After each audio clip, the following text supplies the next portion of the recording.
বসো।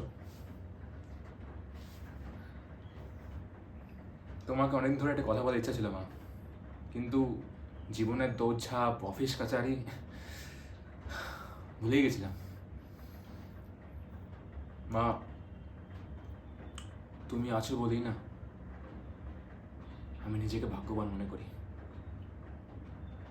আজ অফিস থেকে আসার সময় ভাবছিলাম যে এই কথাটা তোমার বলা দরকার। তুমি ছোটবেলায় বলতে না, গোপাল ধৈর্য রাখ, গোপাল সব ঠিক হয়ে যাবে। আজ সেই কথাগুলোই আমাকে টেনে নিয়ে যাচ্ছে মা। আমি জানি তুমি আমাকে নিয়ে খুব চিন্তা করো, কিন্তু মা আমি ঠিক আছি। হুম? আর তোমাকে গর্বিত করাই আমার সব থেকে বড় লক্ষ্য।